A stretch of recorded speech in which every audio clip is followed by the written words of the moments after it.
Hello students, my name is Harish Kumar Gupta, maths faculty in Resonance PCCP division. आज के इस one shot video में हम लोग सीबीएसई टर्म 2 क्लास 10th के 3 टॉपिक डिस्कस करने वाले हैं। That is first chapter circle, second chapter जो हम इसमें डिस्कस करेंगे height and distance, and third chapter construction. तो जैसे कि हम लोगों के एग्जाम्स बहुत पास आ चुके हैं और अब हमें जस्ट ज़रूरत है इन टॉपिक्स के रिवीजन की, तो ये वीडियो इस पॉइंट ऑफ व्यू से आपके लिए बहुत यूजफुल होने वाला है। तो देखिए, स्टार्ट करते हैं पहला चैप्टर सर्कल। देखो, सर्कल टॉपिक हम लोगों ने 9th क्लास में ही पढ़ा था। 9th क्लास में इसका कुछ पार्ट, बेसिक इंट्रोडक्शन, कोड से रिलेटेड कुछ थ्योरम्स, उसके अलावा एंगल से रिलेटेड कुछ थ्योरम्स और साइक्लिक क्वाड्रिलेटरल वाला पार्ट, ये हमने 9th क्लास में डिस्कस किया था। इसके बाद सीकेंट और टेंजेंट का जो पार्ट बचा हुआ था वो हम लोग 10th क्लास में पढ़ते हैं। देखिए, टेंजेंट क्या होती है, सीकेंट क्या होती है, उसके बारे में बात करते हैं। किसी भी सर्कल में हमें पता है सर्कल की डेफिनेशन क्या है कि सर्कल उन सब पॉइंट्स का कलेक्शन है जो किसी एक फिक्स पॉइंट से इक्वल डिस्टेंस पे रखे होते हैं या इक्वल डिस्टेंस पे होते हैं। मतलब कुछ पॉइंट्स, जैसे मान लीजिए ये सारे पॉइंट्स है ना, ये पॉइंट्स जो हैं वो इस फिक्स पॉइंट से सेम डिस्टेंस पे है। तो इन पॉइंट्स का जो कलेक्शन है वो क्या है, सर्कल है।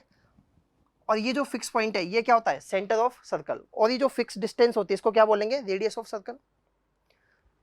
अब हम बात करें अगर आपसे टेंजेंट और सेकेंट के बारे में, तो देखिए टेंजेंट क्या होती है, एक लाइन जो कि सर्कल को किसी एक पॉइंट पे टच करते हुए आगे निकल जाए। एक ऐसी लाइन जो सर्कल को किसी एक पॉइंट पे टच करे और टच करते हुए सीधी आगे निकल जाए, इस टाइप से, तो ये लाइन क्या होगी, टेंजेंट होगी। सही है। अगर यही लाइन सर्कल को दो अलग अलग पॉइंट्स पे कट करते हुए आगे बढ़े, कोई एक ऐसी लाइन जो कि सर्कल को दो डिफरेंट पॉइंट्स पे कट करती हुई निकल जाती है, तो इसको हम क्या बोलते हैं, सीकेंट बोलते हैं। ये लाइन क्या होती है, सीकेंट। अब यहाँ पे एक चीज आती है कि सर कोड जो होती है वो भी तो सर्कल को दो पॉइंट पे कट करती है, फिर कोड में और सीकेंट में डिफरेंस क्या होता है। तो कोड जो होती है उसकी लाइंस, उसकी लेंथ जो होती है वो फिक्स होती है। कोड एक लाइन सेगमेंट होता है, जबकि सीकेंट क्या है, एक लाइन है, ये एक इनफाइनाइट लेंथ की लाइन है, जबकि कोड की लेंथ कैसी होती है, फिक्स होती है। सही है। अब हम आपसे बात करेंगे कि किसी भी सर्कल पे कितनी नंबर ऑफ टेंजेंट्स बनाई जा सकती है। हम पहले बात करेंगे टेंजेंट्स के बारे में कि कोई सर्कल अगर हमारे पास है तो उस पर कितनी टेंजेंट हम बना सकते हैं। तो सर्कल पे कितनी टेंजेंट बनने वाली ये डिपेंड करता है कि किस पॉइंट से आप टेंजेंट बनाने वाले हो। अगर आप एक ऐसे पॉइंट पे टेंजेंट बना रहे हो जो कि सर्कल पे लाई करता है, सर्कल की सर्कमफ्रेंस पे लाई करता है, तो देखिए मान लीजिए सर्कल के सर्कमफ्रेंस पे एक पॉइंट पी है, तो यहां से आपके पास केवल एक टेंजेंट बनेगी, केवल एक ऐसी लाइन होगी जो एक पॉइंट पे इसको टच करते हुए आगे बढ़ जाएगी। सही है। अगर कोई पॉइंट सर्कल के अंदर है और आप चाहते हैं कि इस पॉइंट पे टेंजेंट बन जाए, तो ऐसा पॉसिबल नहीं है, क्योंकि आप इस पॉइंट से कोई भी लाइन पास करवाएंगे तो वो सर्कल को दो पॉइंट्स पे कट करेगी। तो उस कंडीशन में आपको यहाँ पे एक भी टेंजेंट नहीं मिलने वाली। तो देखिए यहाँ पे if a point is inside the circle then it is not possible to draw any tangent. अगर कोई पॉइंट सर्कल के अंदर है तो वहां से कोई टेंजेंट ड्रॉ करना पॉसिबल नहीं है। जबकि अगर पॉइंट सर्कल के ऊपर लाई करता है then one tangent to the circle through this point can be drawn. तो इस सर्कल पे एक टेंजेंट बनाई जा सकती है। अगर पॉइंट सर्कल के बाहर है, मान लीजिए पॉइंट पी बाहर है सर्कल के और आपको यहाँ से टेंजेंट बनानी है, तो आप यहाँ से इस टाइप से दो टेंजेंट बना सकते हो। सही है। अगर पॉइंट सर्कल के बाहर है तो कितनी टेंजेंट बन जाएगी, दो टेंजेंट बन जाएगी। तो ये बेसिक इंट्रोडक्शन है कि टेंजेंट क्या है और आप सर्कल के ऊपर कितनी टेंजेंट बना सकते हो। अब टेंजेंट से रिलेटेड हमारे सिलेबस में दो थ्योरम्स दी गई है, उनके बारे में बात करते हैं। फर्स्ट थ्योरम जो हमारे सिलेबस में है वो है a tangent to a circle is perpendicular, a tangent to a circle is perpendicular to the radius through point of contact. देखिए कहना क्या चाहते हैं यहाँ पे कि अगर कोई सर्कल है, अगर किसी एक पॉइंट पे आपने एक टेंजेंट बनाई है तो ये टेंजेंट जो होगी उस रेडियस के परपेंडिकुलर होगी जो कि पॉइंट ऑफ कॉन्टेक्ट से पास होती है। ये जो टेंजेंट है वो उस रेडियस के परपेंडिकुलर है जो कि पॉइंट ऑफ कॉन्टेक्ट से पास होती है। मतलब ये एंगल कितना होना चाहिए, 90 डिग्री होना चाहिए। सही है। अगर हम इसका प्रूफ देखें तो इसमें एक बेसिक कॉन्सेप्ट काम में आता है, वो देखिए। मान लीजिए आपके पास एक लाइन है एल और एक पॉइंट है पी। अगर मैं आपसे बोलता हूं कि इस पॉइंट पी से लाइन एल की डिस्टेंस क्या है, तो अगर आप अलग अलग पॉइंट्स पे डिस्टेंस लोगे अगर आप लाइन एल पे अलग अलग पॉइंट लोगे और वहां से डिस्टेंस निकालोगे पी की, तो डिस्टेंस कैसी आएगी, अलग अलग आएगी। लेकिन इन सब डिस्टेंस में वो डिस्टेंस जो कि परपेंडिकुलर है पॉइंट पी से इस लाइन एल की, वो डिस्टेंस जो कि परपेंडिकुलर है वो हमेशा कैसी होती है, शॉर्टेस्ट होती है। ये 90 डिग्री एंगल पे है तो ये शॉर्टेस्ट लेंथ है। इसके बाद आप इधर कोई सी भी लेंथ लोगे तो वो हमेशा इससे क्या होगी, ज्यादा होगी। बस इसी कॉन्सेप्ट को काम में लेते हुए हम इसका प्रूफ करते हैं। देखो कैसे प्रूफ करेंगे इसको। ये सर्कल दिया हुआ है आपको जिसका सेंटर ओ है और इस पे पॉइंट पी पे एक टेंजेंट बनाई गई है। हमें ये प्रूफ करना है, टू प्रूव, क्या प्रूफ करना है, एंगल ओ पी क्यू या O P B equals to 90 degree. हमें ये प्रूफ करना है कि ये परपेंडिकुलर है। तो देखिए इसको परपेंडिकुलर प्रूफ करने के लिए हम क्या करते हैं, इस लाइन पे कुछ पॉइंट्स ले लेते हैं। सपोज मैंने यहाँ पे एक पॉइंट क्यू लिया हुआ है ना, आप चाहे तो एक से ज्यादा पॉइंट भी यहाँ पे ले सकते हैं, बट एक लेके उससे आप ये प्रूफ कर देंगे कि ये ओ से जो पी की डिस्टेंस है ये शॉर्टेस्ट डिस्टेंस है। अगर आपने ये प्रूफ कर दिया कि पॉइंट ओ से पी की जो डिस्टेंस है वो शॉर्टेस्ट है, तो ये अपने आप प्रूफ हो जाएगा कि ये परपेंडिकुलर डिस्टेंस है। देखो कैसे, सपोज मैं यहाँ पे एक पॉइंट इस बी को भी कंसीडर करता हूँ, ओ से बी को ज्वाइन करूँ तो ये जो लेंथ ओ बी आएगी, क्या ये रेडियस से ज्यादा होगी क्या, क्योंकि यहाँ से यहाँ तक तो क्या होगा रेडियस, और ये रेडियस प्लस कुछ है तो ये भी कैसी है, रेडियस से ज्यादा है।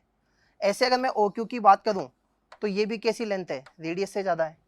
लेकिन अगर आप इस प्रॉपरली ओपी की बात करो तो क्या ये रेडियस के बराबर है क्या, तो बाकी सब लेंथ तो रेडियस से ज्यादा आ रही है लेकिन ओपी रेडियस के बराबर आ रहा है। इसका मतलब ये जो लेंथ ओपी है ये शॉर्टेस्ट डिस्टेंस है उन सभी डिस्टेंस से जो कि पॉइंट ओ से इस लाइन ए बी पे ली गई है।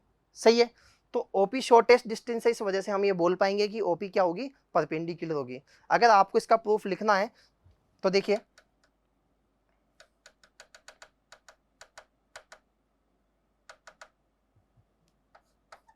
प्रूफ में हम सिंपली एक ही पॉइंट कंसीडर कर लेते हैं, है ना, इसको भी हटा देते हैं भले, कोई दिक्कत नहीं है।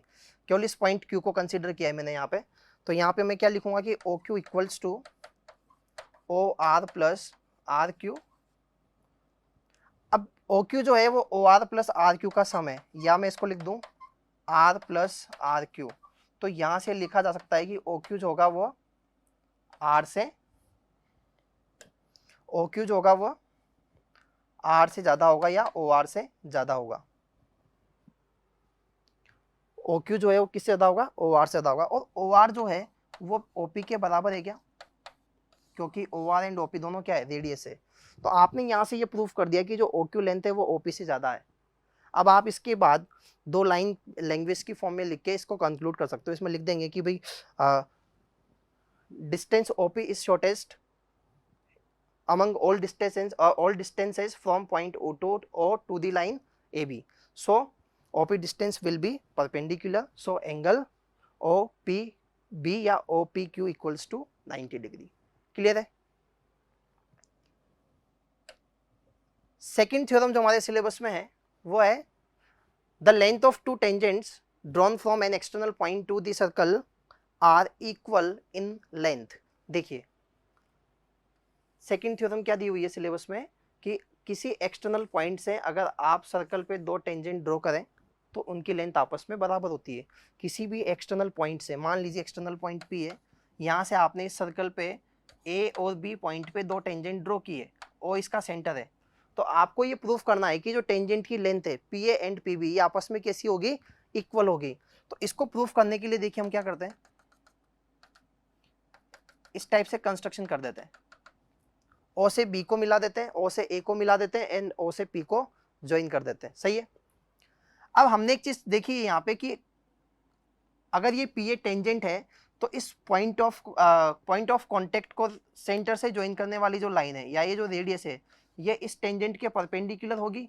कहने का मतलब ये एंगल कितना जाएगा, 90 डिग्री। सेम ऐसे ही ये वाला एंगल भी कितना जाएगा, 90 डिग्री। ये दोनों रेडियस के बराबर होनी चाहिए और ये लाइन कैसी दोनों में कॉमन है। तो अगर इन दोनों ट्राइंगल्स को कंसीडर करें तो triangle APO and triangle BPO are congruent by RHS criteria, right hypotenuse side. सही है। अगर इसके प्रूफ को लिखें, देखिए यहाँ पे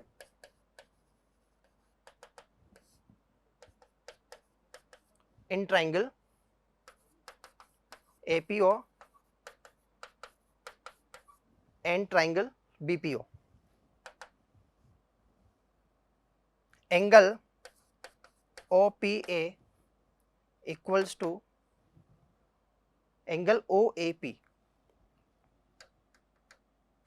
यहां पे आएगा angle OAP equals to angle OBP equals to 90 degree. इसका रीजन लिख देंगे। इसमें रीजन क्या लिखेंगे? The tangent is perpendicular to the radius through point of contact. इसके बाद hypotenuse OP equals to OP, ये कॉमन है दोनों में, and side OA equals to OP radius by RHS rule. Triangle APO is congruent to triangle BPO by CPCT AP equals to BP। सही है। तो यहां से हमें क्या मिल जाएगा कि दोनों टेंजेंट की लेंथ आपस में इक्वल है। आसान सा प्रूफ है इसका। यहां से कुछ और इंपॉर्टेंट रिजल्ट्स हमें मिलते हैं। अगर इसी को देखें, इसी ट्राइंगल के कॉन्ग्रुएंसीज हैं, तो बाई CPCT हमें यहाँ से एक रिजल्ट और मिलता है कि ये जो एंगल A बन रहा है और ये जो एंगल B बन रहा है दोनों ट्राइंगल्स में, सॉरी,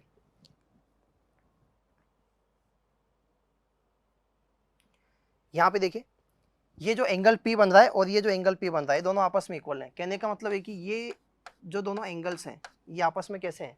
इक्वल है। सही है। Angle APO and angle BPO, angle APO and angle BPO ये दोनों भी आपस में कैसे होंगे? इक्वल होंगे। इसका मतलब यहाँ से हम ये भी बोल सकते हैं कि अगर किसी एक्सटर्नल पॉइंट से दो टेंजेंट ड्रॉ की जाए और उस एक्सटर्नल पॉइंट को सेंटर से ज्वाइन किया जाए, तो सेंटर से ज्वाइन करने वाली जो लाइन होगी वो दोनों टेंजेंट्स के बीच बनने वाले एंगल की एंगल बाइसेक्टर लाइन होगी। सही है। ये यहाँ पे हमने ये लिखा है, if two tangents are drawn to a circle from an external point then they subtends equal angle at the centre. वो सेंटर पे जो है, जो सेंटर पे एंगल सबटेंड करेगी वो कैसे होगी? इक्वल होगी। एंड सेकंड वाली लाइन में हमने लिखा है कि ये लाइन जो है OP, ये इन दोनों टेंजेंट्स के बीच बनने वाले एंगल की बाइसेक्टर लाइन होगी। तो ये रिजल्ट याद रखिए, सीधे रिजल्ट कई बार काम आता है कि अगर आप किसी सर्कल पे एक्सटर्नल पॉइंट से दो टेंजेंट बना रहे हैं और इसी पॉइंट को सेंटर से ज्वाइन कर रहे हैं, तो ये दोनों एंगल हमेशा कैसे होते हैं? इक्वल होते हैं। क्लियर? आगे बढ़ते हैं इसमें। नेक्स्ट बात करेंगे हम इसमें कॉमन टेंजेंट्स के बारे में कि अगर आपको दो सर्कल गिवन है तो उन पे कितनी कॉमन टेंजेंट्स बनाई जा सकती है। सही है। तो देखिए, जब दो सर्कल्स को लेके कॉमन टेंजेंट की बात करेंगे तो हमारे पास यहाँ पे 4-5 पॉसिबिलिटी है, जिसमें पहली पॉसिबिलिटी जो है, केस 1, हमने मान लिया दो सर्कल है जिनके सेंटर O1 O2 है और दोनों सर्कल जो है वह डिसजॉइंट है, दोनों सर्कल अलग अलग है, ना तो वो एक्सटर्नली कट करते हैं ना टच करते हैं। और अब हम यहाँ पे देखें कि कितनी टेंजेंट बना सकते हैं। तो देखिए, दो टेंजेंट तो हमारे पास इस टाइप से बन जाएगी और दो टेंजेंट क्रॉस में से बन जाएगी। कुल मिला के अगर दो सर्कल डिसजॉइंट है या एक्सटर्नली दोनों अलग अलग है, ना तो एक दूसरे को टच करते हैं ना एक दूसरे को कट करते हैं, तो इस केस में टोटल नंबर ऑफ 4 टेंजेंट्स बनेगी आपके पास, जिसमें से दो जो होगी वो डायरेक्ट कॉमन टेंजेंट होगी और दो जो होगी वो ट्रांसवर्स कॉमन टेंजेंट होगी। सही है। ये जो टेंजेंट्स होती है इनको हम बोलते हैं डायरेक्ट कॉमन टेंजेंट और इनको बोलते हैं इनडायरेक्ट या फिर ट्रांसवर्स कॉमन टेंजेंट। सही है। तो इस कंडीशन में हमारे पास कितनी टेंजेंट्स बनती है? 4 टेंजेंट्स। दूसरी बात, अगर यहाँ से एक और रिजल्ट निकालें तो देखिए, अगर इन दोनों सेंटर्स को मैं ज्वाइन करूँ तो यहाँ से यहाँ तक की लेंथ ये R1 है और दूसरे की रेडियस कितनी है? R2 है। तो यहाँ से हमें एक रिजल्ट और मिलता है कि O1 O2 दोनों सेंटर्स के बीच की जो डिस्टेंस है वो R1 प्लस R2 से ज़्यादा होती है।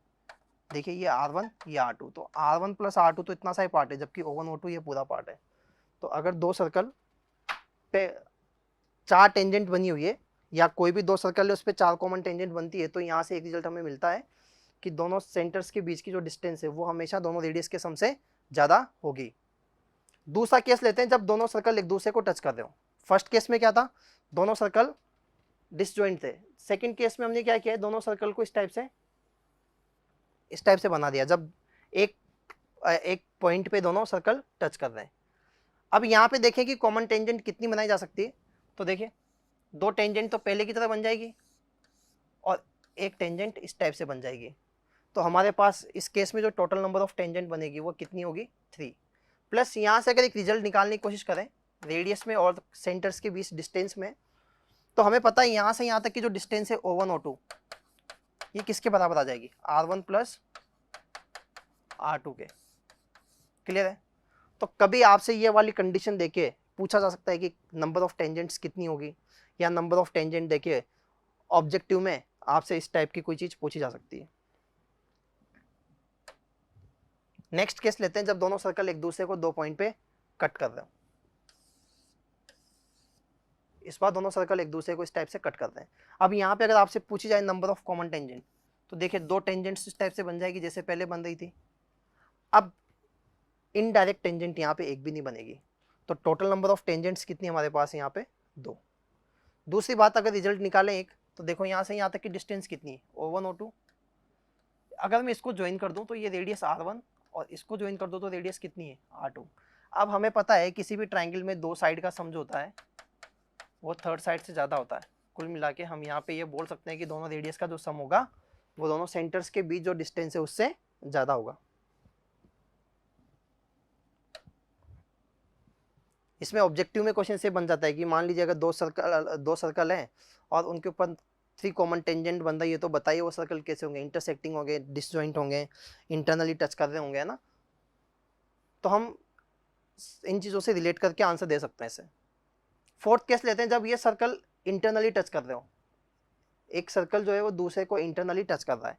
तो अगर यहाँ पे कॉमन टेंजेंट्स की बात करें तो सिंपली एक ही टेंजेंट बनेगी आपके पास, सही है। और एक रिजल्ट निकालना चाहिए यहाँ से, तो देखिए यहाँ से यहाँ तक की डिस्टेंस कितनी है R1 और यहाँ से यहाँ तक की डिस्टेंस कितनी है R2। ये बड़े वाले सर्कल की रेडियस है, छोटे वाले सर्कल की रेडियस। कुल मिला के ये जो O1 O2 है ये किसके बराबर आ जाएगा R1 माइनस R2 के, सही है। तो ये कंडीशन हमें कब मिलती है जब सर्कल इंटरनली टच कर रहे हो और या फिर उनमें केवल एक ही कॉमन टेंजेंट बन रही हो। लास्ट केस, अगर एक सर्कल कंप्लीटली दूसरे के अंदर लाई करता है, ना तो टच करता है इंटरनली और ना ही उसको कट कर रहा होता है, तो इस कंडीशन में आपको एक भी कॉमन टेंजेंट नहीं मिलती है। तो ये थ्योरी थी जो हमारे सिलेबस में है। अब इसके बाद हम क्वेश्चंस करते हैं इसके ऊपर। First question, find the length of tangent drawn from a point 8 centimetre away from the centre of a circle of radius 6 centimetre. देखिए find the length of tangent, आपको उस टेंजेंट की लेंथ चाहिए जो कि ड्रॉ की गई है कहां से, from a point 8 centimetre away. एक सर्कल है, सबसे पहले इंफॉर्मेशन पढ़ के हम डायग्राम बनाएंगे। अगर डायग्राम हमने सही से बना लिया तो वहां से हमें फिर दिखने लग जाएगा कि हमें इसके बाद क्या करना है इसमें। तो सबसे पहले इन्फॉर्मेशन के अकॉर्डिंग डायग्राम क्रिएट करते हैं। Find the length of tangent, एक टेंजेंट बनानी है हमें जिसकी लेंथ चाहिए। ये टेंजेंट कहां से ड्रॉ की गई है, from a point 8 centimetre away from the centre. इसके सेंटर से, ये सेंटर O है, यहाँ से 8 सेंटीमीटर की डिस्टेंस पे कोई पॉइंट था P मान लीजिए इसको, यहाँ से टेंजेंट बनाई गई है ऑफ रेडियस 6 सेंटीमीटर। और इस सर्कल की जो रेडियस है वो कितनी है 6। हमें पता है कि टेंजेंट रेडियस के परपेंडिकुलर होती है, तो ये वाला एंगल कितना आ जाएगा 90 डिग्री आ जाएगा। कई बार बच्चे क्या करते हैं इसमें 8 और 6 देख के सीधा आंसर 10 लगा देते हैं, लेकिन ऐसा नहीं है। अगर आप देखो ध्यान से तो ये 8 सेंटीमीटर तो क्या है हाइपोटेनस है यहाँ पे, और 6 क्या है परपेंडिकुलर है। आपसे टेंजेंट की लेंथ पूछी गई है, आपसे AP पूछा गया है जो कि बेस का काम करता है यहाँ पे। फ्रॉम ट्राइंगल APO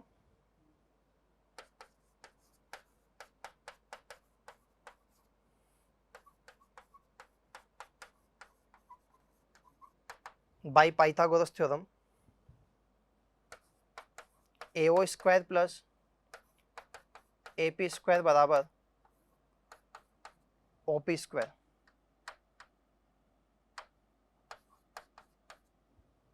सही है।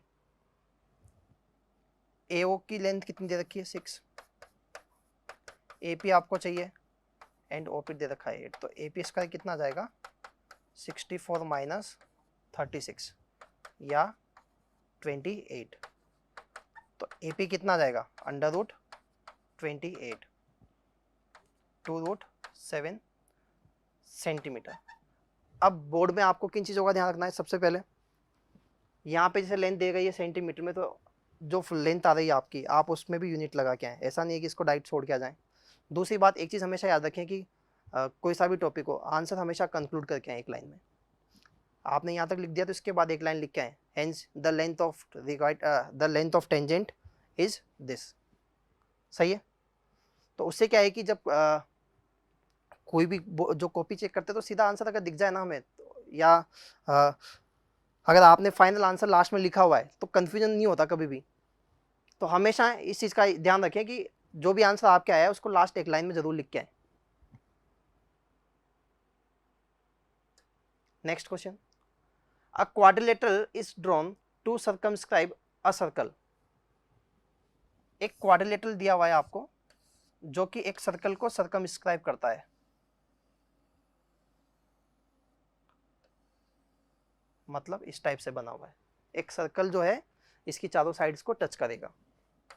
मान लीजिए इसको नाम दे देते हैं ABCD। तो आपको प्रूफ करना है, prove that sum of opposite sides are equal. Opposite sides का जो सम होगा वो कैसा होगा? इक्वल होगा। ये हमें प्रूफ करना है। देखिए ध्यान से,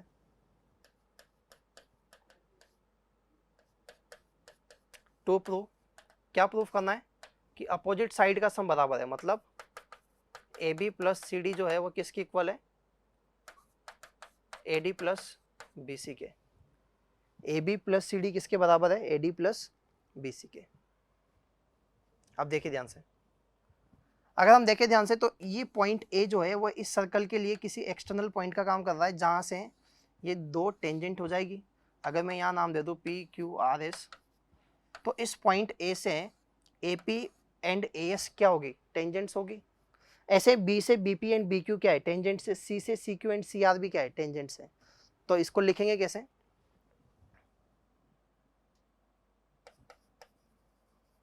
proof, we know that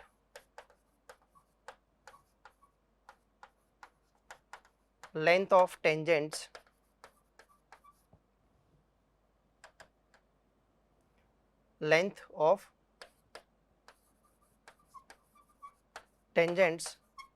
from external point to the circle are equal। हमें पता है कि किसी एक्सटर्नल पॉइंट से सर्कल पे जो टेंजेंट बनाए जाते हैं उनकी लेंथ आपस में कैसे होती है? इक्वल होती है। तो अब हम क्या करें? सीधे लिख दें AP बराबर, सो AP बराबर AS, इक्वेशन नंबर 1। ऐसे B से टेंजेंट बनाएंगे तो BP किसकी इक्वल हो जाएगा? BP बराबर BQ, इक्वेशन नंबर 2। सेम ऐसे अगर C से टेंजेंट बना रहे हैं हम लोग तो CR किसके बराबर हो जाएगा? CQ। ऐसे D से टेंजेंट बनाएंगे तो DR किसके इक्वल हो गया? DS के। 4 इक्वेशन आ गए। अब क्या करें? इन चारों इक्वेशंस को ऐड कर दें। अगर चारों इक्वेशन को ऐड करेंगे बाय एडिंग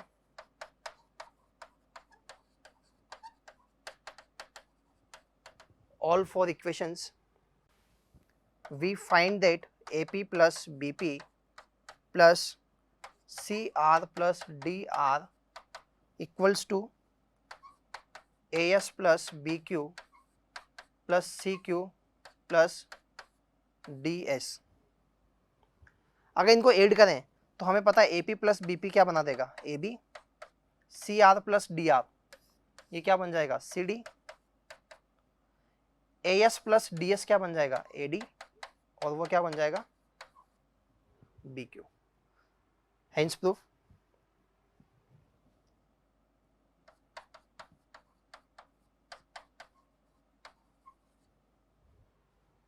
सही है? तो हमने जस्ट क्या किया है, ये चारों पॉइंट देखें, इन चारों पॉइंट से हमने क्या किया? देखे यहाँ पे तो ये दोनों टेंजेंट्स का काम करेगी, ये दोनों लेंथ कैसी हो जाएगी? आपस में इक्वल हो जाएगी।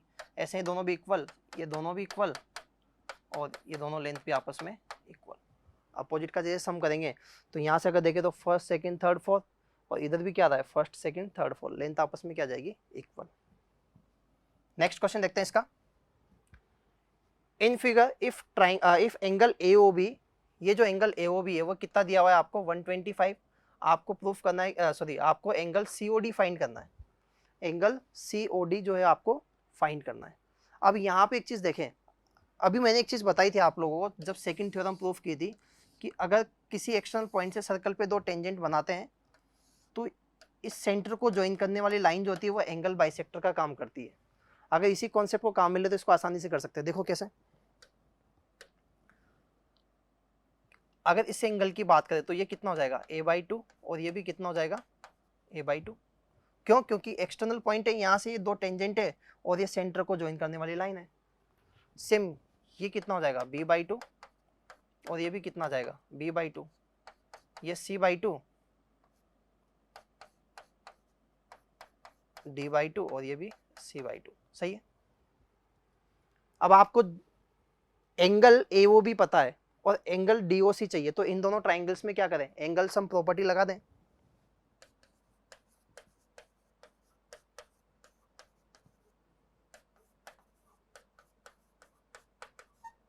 By angle sum property in triangle AOB a/2 plus b/2 plus 125 degree equals to 180 degree.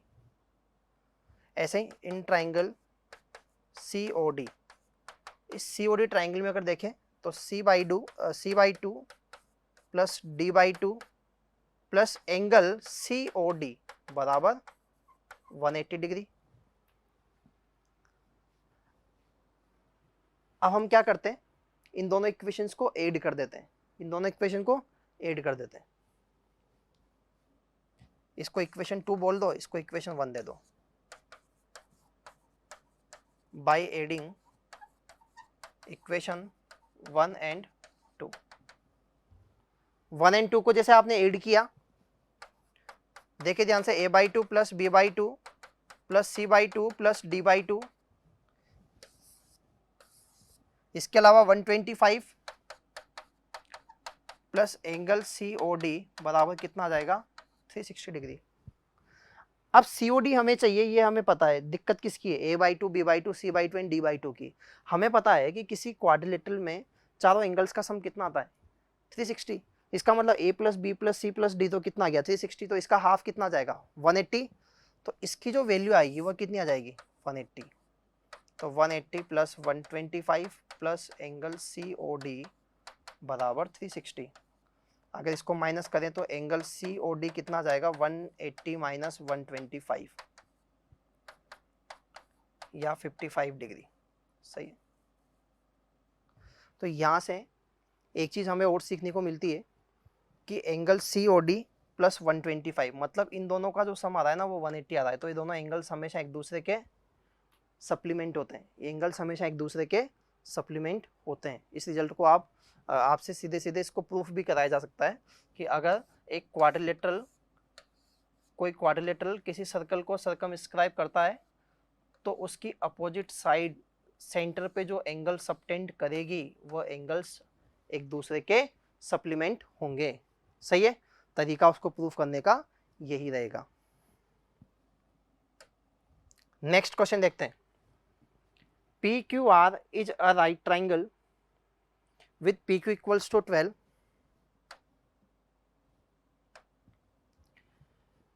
PQR एक राइट ट्राइंगल दिया हुआ है जहां पे एंगल Q कितना दिया हुआ है 90 डिग्री। PQ की लेंथ दे रखी है आपको 12 centimetre. PQ equals to 12 centimetre, QR equals to 5 centimetre. A circle with center O is inscribed in triangle this and radius of circle is x centimetre. इस सर्कल की रेडियस कितनी दे रखी है x।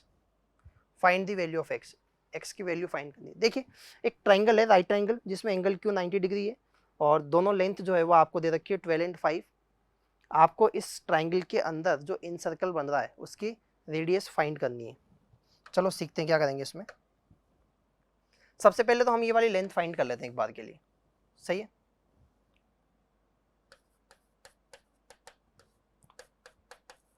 From right triangle P Q R, P R बराबर under root 12 square plus 5 square, या हम सब जानते हैं इस चीज़ को कि 5 12 13 एक पाइथागोरियन ट्रिपलेट होता है। तो यहाँ से पी आर की वैल्यू कितनी आ गई आपके पास 13। अब एक चीज़ देखिए, हमें पता है कि अगर सेंटर से कॉन्टेक्ट पॉइंट को ज्वाइन किया जाए तो 90 डिग्री बनता है। ऐसे ये भी कितना होगा 90 डिग्री, ये तो 90 डिग्री है ही सही, तो ये भी कितना आ जाएगा 90 डिग्री। तो ये जो फिगर है ओ ए क्यू बी, ये क्या बन जाएगा, एक स्क्वायर बन जाएगा। क्यों, क्योंकि चारों एंगल 90 डिग्री है और एडजेसेंट साइड भी इसकी बराबर है, तो ये भी x और x हो जाएगी। अगर ये लेंथ x है, ये टोटल लेंथ 5 था, तो ये कितना बचेगा 5 माइनस एक्स। ऐसे ही ये लेंथ x है, ये 12 था, तो ये कितना बचेगा 12 माइनस एक्स।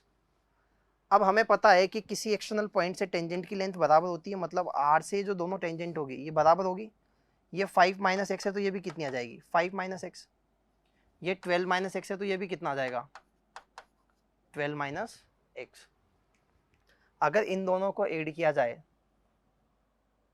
पी आर ये किसकी इक्वल होना चाहिए, P C plus C R के। पी आर कितना आ चुका है हमारे पास 13, पी सी की वैल्यू हमें पता है क्या, कितनी आ रही है यहाँ से 12 minus X, and C R कितना मिल रहा है हमें यहाँ से 5 माइनस एक्स। जब इसको सिंप्लीफाई करेंगे तो हमारे पास एक्स की वैल्यू क्या आ जाएगी 2 सेंटीमीटर। कहने का मतलब इसके इन सर्कल की जो रेडियस होगी वो कितनी होगी 2 सेंटीमीटर। नेक्स्ट क्वेश्चन देखते हैं। A circle touches the side BC of a triangle ABC at point P and touches AB and AC when produced at point Q and R respectively. Prove that AQ equals to half of perimeter of triangle ABC. चलो देखते हैं। एक circle है जो triangle ABC को point P पे touch करता है, और इस AB और AC को अगर प्रोड्यूस किया जाए तो Q और R पे मिलता है। आपको प्रूफ करना है कि जो AQ है ना वो इस पेरीमीटर ABC का, इस ट्राइंगल ABC के पेरीमीटर का हाफ है। सही है। अब एक चीज़ देखिए यहाँ पे, इस पॉइंट C से अगर बात करें तो ये दोनों टेंजेंट का काम करेगी क्या, यहाँ पे C एक्सटर्नल पॉइंट है इस सर्कल के लिए जहाँ से दोनों क्या है टेंजेंट है, तो हम ये बोल सकते हैं कि CR जो है वो किसके बराबर होगा CP के बराबर हो जाएगा। ऐसे पॉइंट B से अगर देखें तो BP किसके बराबर हो जाएगा BQ के बराबर हो जाएगा। चलिए इसको प्रूफ करते हैं अब।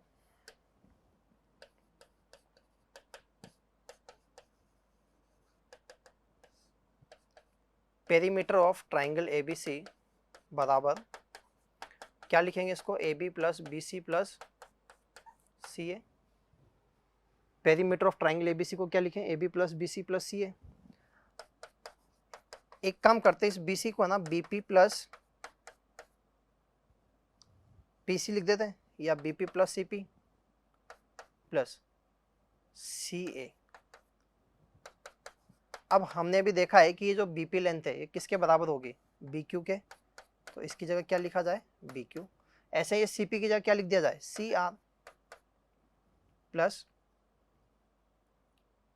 AC। अब AB प्लस BQ जो है ये मिलके क्या बनाएगी लेंथ AQ बना लेगी क्या।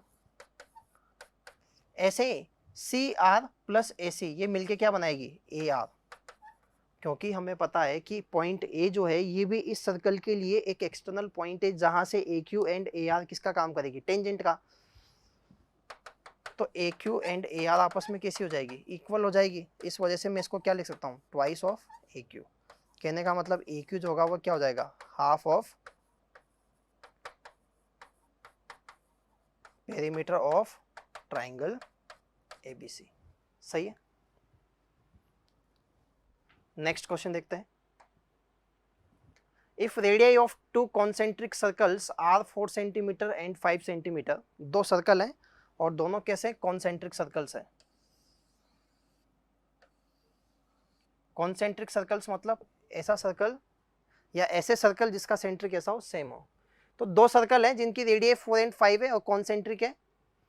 Then find the length of each कोड of one circle which is tangent to the other circle. ये बोलता है कि find the length of each कोड, उस कोड की लेंथ बताइए जो कि दूसरे सर्कल के लिए टेंजेंट है।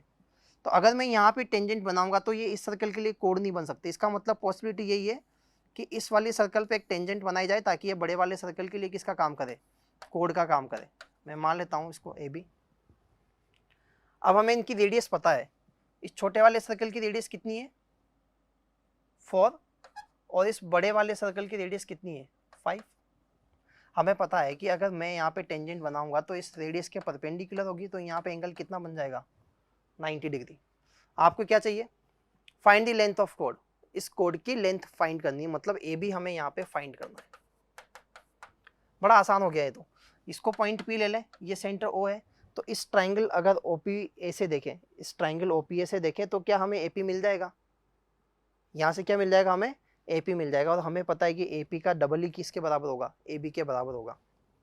तो from triangle O A P by Pythagoras theorem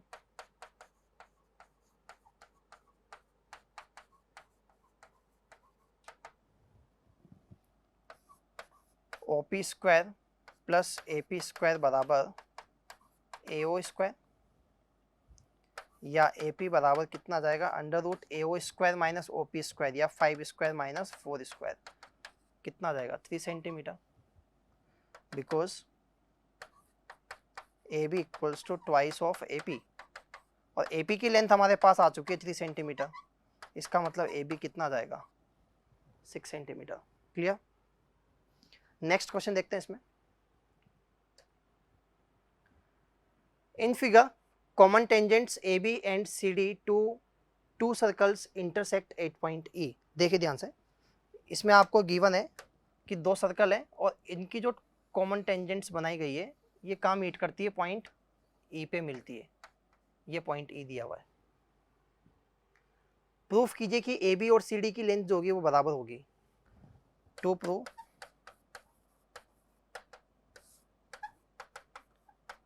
A B बराबर सी डी। अब देखिए, हमें एक चीज पता है कि पॉइंट ई जो है वो इस सर्कल के लिए एक्सटर्नल पॉइंट है जहां से दोनों टेंजेंट का काम करेगी, तो दोनों लेंथ आपस में कैसी आ जाएगी, इक्वल आ जाएगी। ऐसे ही पॉइंट ई से दोनों टेंजेंट का काम करेगी तो दोनों लेंथ भी आपस में कैसी हो जाएगी, इक्वल हो जाएगी। तो अगर हम देखें ए बी को तो फर्स्ट और सेकंड से मिलके बनी हुई है और सी डी भी फर्स्ट और सेकंड से मिलके बनी हुई है। इसका मतलब हम बोल सकते हैं कि ए बी और सी डी आपस में कैसी होगी, इक्वल होगी, है ना। सही है, इसको लिख देते हैं। देखिए लिखेंगे कैसे इसको।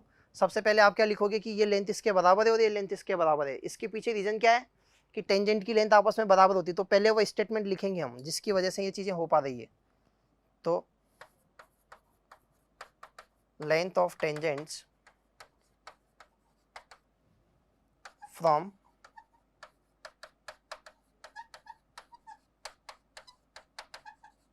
external point to the circle are equal. So EA बराबर EC and ED बराबर EB। इक्वेशन 1 इक्वेशन 2 दोनों इक्वेशंस को ऐड कर दें।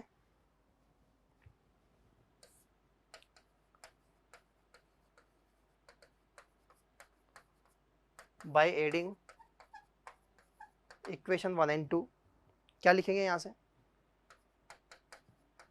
ई ए प्लस ई बी बराबर ई सी प्लस ई डी। ये मिलके क्या हो जाएगा ए बी और ये कितना हो जाएगा सी डी। सही है।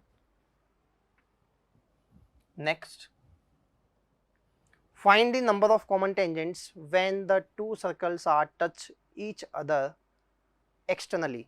देखिए आपसे बोला गया है कि जब 2 सर्कल्स एक दूसरे को एक्सटर्नली टच करें तो बताइए कितनी नंबर ऑफ कॉमन टेंजेंट होगी।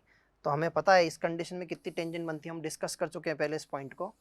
2 और 1, नंबर ऑफ कॉमन टेंजेंट्स कितनी आ जाएगी 3। सही है। नेक्स्ट टॉपिक अपना शुरू होता है हाइट एंड डिस्टेंस। अब हम जो बात करेंगे किसके बारे में, हाइट एंड डिस्टेंस के बारे में बात करेंगे। हाइट एंड डिस्टेंस टॉपिक में अगर बात की जाए तो क्या क्या चीज़ें काम में आने वाली। फर्स्ट थिंग, ट्रिग्नोमेट्री जो हम लोगों ने टर्म 1 में तैयार किया था टॉपिक, उसका कुछ पार्ट उसके जो बेसिक रेशियोज होते हैं कि टेन थीटा जो होता है वो परपेंडिकुलर अपॉन बेस के बराबर होता है, साइन थीटा जो होता है पी बाई एच के बराबर होता है, वो सब चीज़ें हमारे पास यहाँ पे काम में आने वाली है। तो हम लिख लेते हैं एक बार क्या क्या चीज़ें काम में आने वाली है। हमें पता है साइन थीटा क्या होता है P by H, cos theta क्या होता है B by H, tan theta क्या होता है पी बाई बी। बेसिकली तो हमारा काम इन्हीं से हो जाता है ना, बट फिर भी अगर जरूरत पड़े तो हम लिख सकते हैं cosec theta H by P, sec theta H by B and cot theta B by P. एक तो ये ट्रिग्नोमेट्रिक रेशियोज प्लस वो जो टेबल हमने देखी थी 0 से 90 तक की वैल्यूज वाली, जिसमें 0 डिग्री पे, 30 पे, 45 पे, 60 पे, 90 पे हम लोग वैल्यूज फाइंड करते थे। वो वैल्यूज हमें सारी याद होनी चाहिए, वो हमारे पास यहाँ काम आएगी। स्पेशली 30, 60, 45 इस पे जो 10 की वैल्यूज है वो तो हमें याद होनी चाहिए, क्योंकि मैक्सिमम क्वेश्चन में ये काम आता है 1030, 1060 एंड 1045। सही है। उसके अलावा एक कॉन्सेप्ट हमारे पास यहाँ पे और आता है angle of elevation and angle of depression का। इसको समझते हैं ये क्या होता है। देखें एंगल ऑफ एलिवेशन क्या होता है। मान लीजिए कोई ऑब्जेक्ट, ये ग्राउंड है, इस ग्राउंड पे कोई ऑब्जेक्ट है यहाँ पे, है ना, और एक टावर है या एक पोल है, यहाँ पे कोई दूसरा ऑब्जेक्ट बी है ना, ये ए है और ये बी है। अगर आप इस पॉइंट ए से, या यहाँ पे कोई पर्सन है ना, ये बी ऑब्जेक्ट है, ये ए क्या है, कोई पर्सन है जो ए से बी की तरफ देखता है। अगर आप नीचे से ऊपर की तरफ किसी ऑब्जेक्ट को देखते हो, या मान लीजिए यहाँ ए से बी की तरफ देखा जा रहा है, तो ये जो आई साइट है इसकी हॉरिजेंटल के साथ जो एंगल बनता है इसे हम बोलते हैं एंगल ऑफ एलिवेशन। तो एंगल ऑफ एलिवेशन कब बनता है, जब नीचे से ऊपर की तरफ देखा जाता है। सही है। मान लीजिए आप यहाँ से इस चीज को देख रहे हो, ये ग्राउंड लेवल है ना, यहाँ से इसको देखोगे तो इस आई साइट का ये हॉरिजेंटल के साथ जो एंगल है वही क्या है, एंगल ऑफ एलिवेशन है।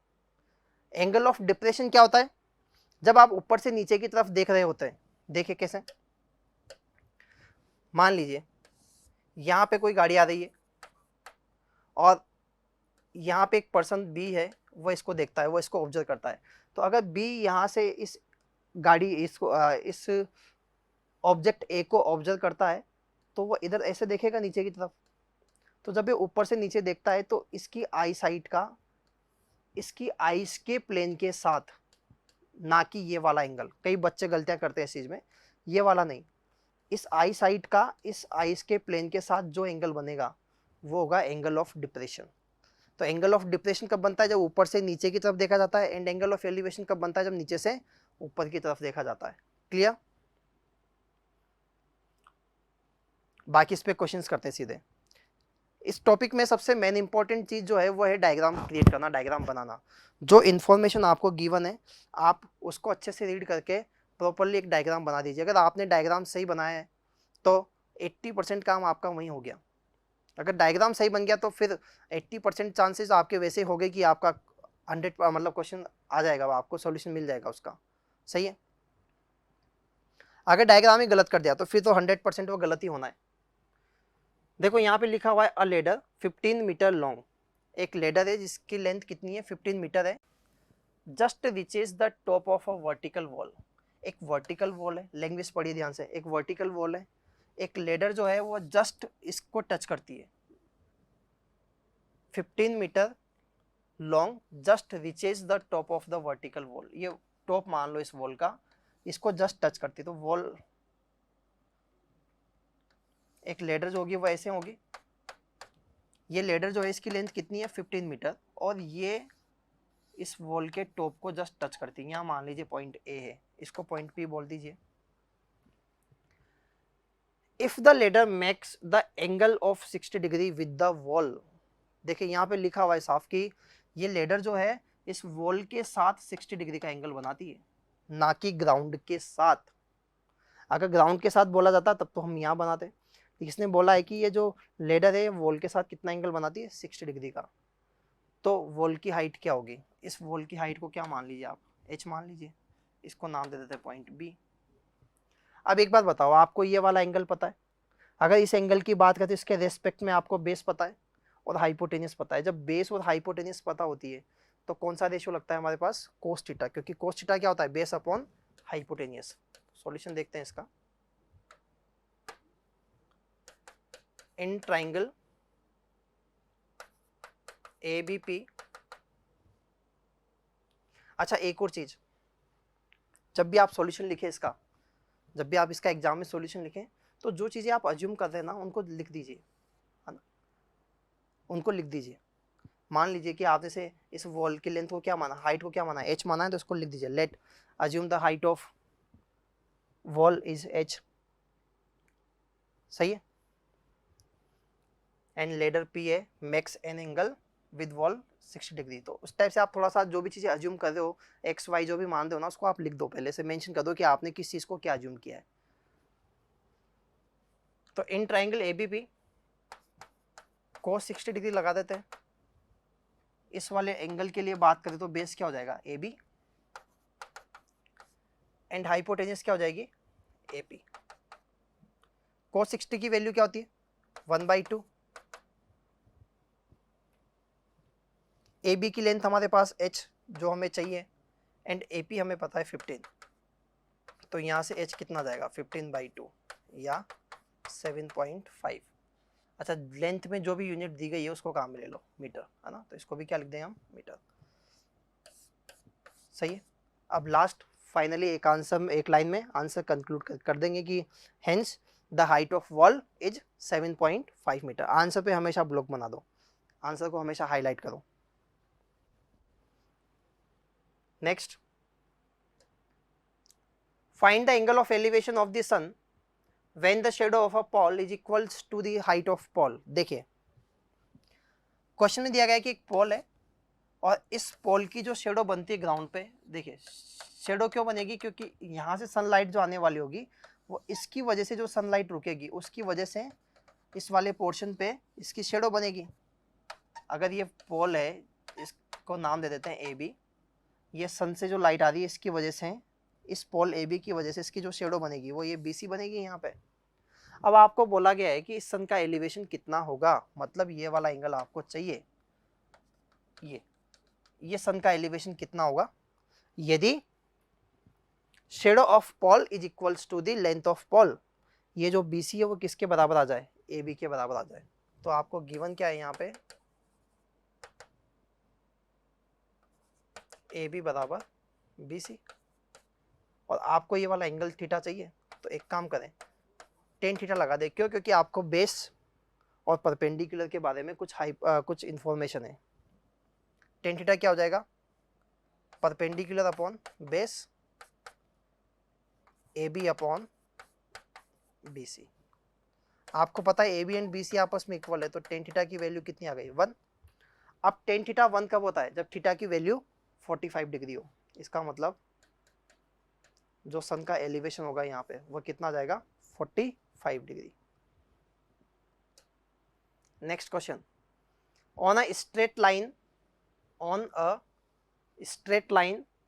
passing through the foot of a tower, 2 points C and D are at distance 4 meter and 16 meter from the foot respectively।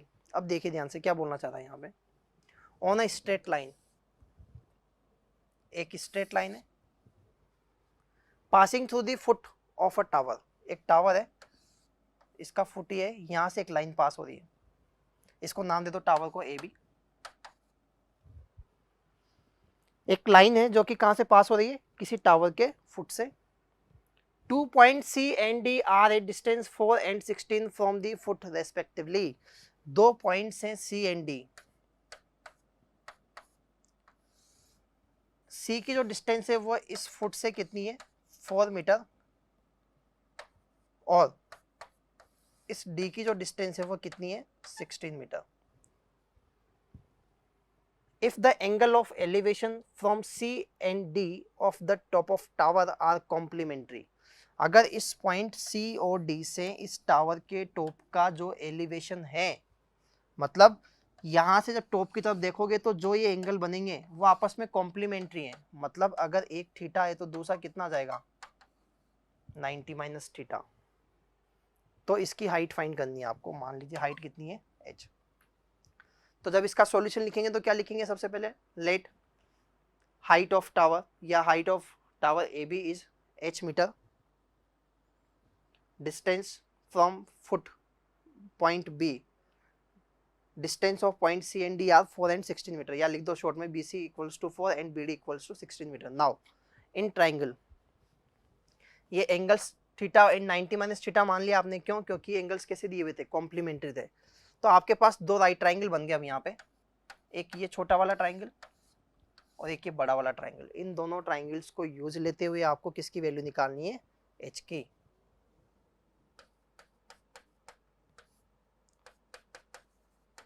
From triangle ABC, इस ट्राइंगल ABC में 90 माइनस थीटा, एंगल कितना है 90 minus theta, तो tan 90 minus theta बराबर h upon 4। tan 90 minus theta कितना हो जाएगा, h upon 4, या परपेंडिकुलर अपॉन बेस। अच्छा tan 90 माइनस थीटा जो होता है वो कोट थीटा के बराबर होता है क्या, ऐसा पढ़ा है हम लोगों ने, trigonometric ratios of complementary angles. वहाँ हमने देखा था कि tan 90 माइनस थीटा किसके बराबर होता है, कोट थीटा के, sin 90 minus theta cos theta के, कोस 90 माइनस थीटा साइन थीटा के। तो इसी टाइप से हमने tan 90 माइनस थीटा की जगह क्या लिख दिया, कोट थीटा, इक्वेशन नंबर 1। दूसरी इंफॉर्मेशन हमें कहाँ से मिलेगी, इस बड़े वाले ट्राइंगल से, फ्रॉम ट्राइंगल ADB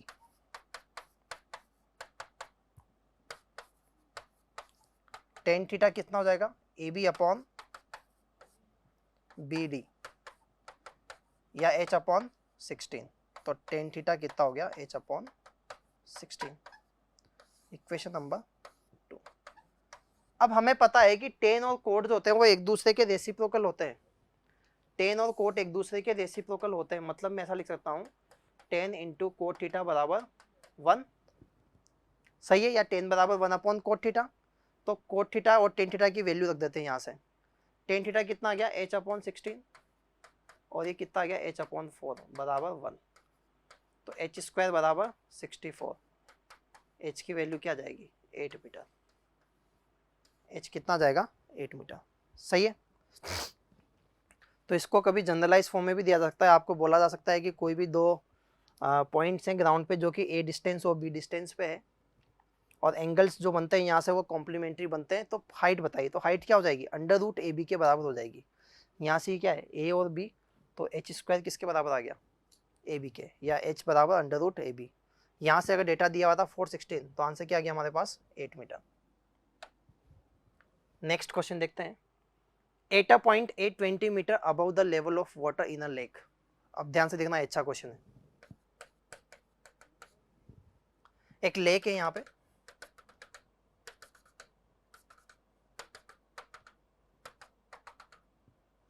इस लेक से कोई पॉइंट है जो 20 मीटर अबव है, इसके ग्राउंड से या इसके वाटर लेवल से 20 मीटर अबव।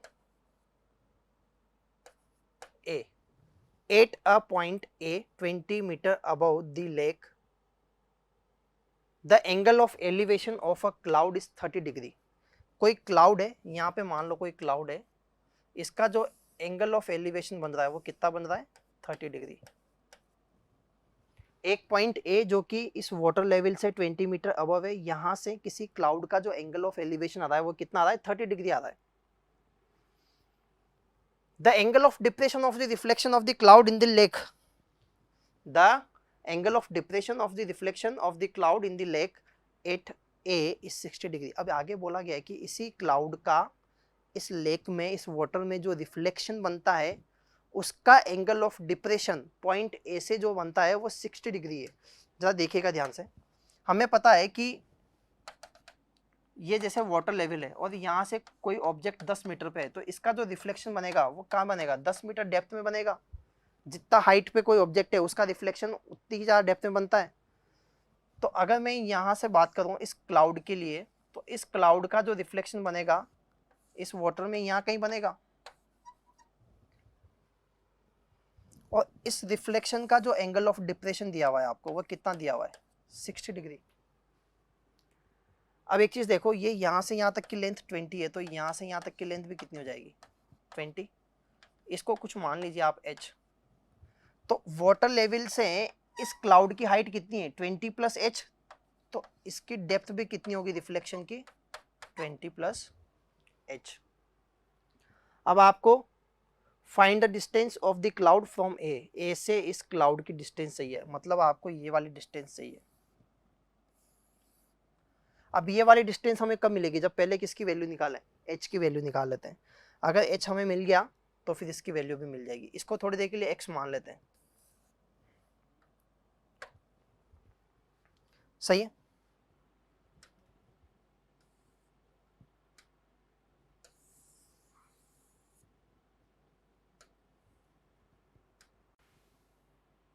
यहां नाम दे देते हैं a,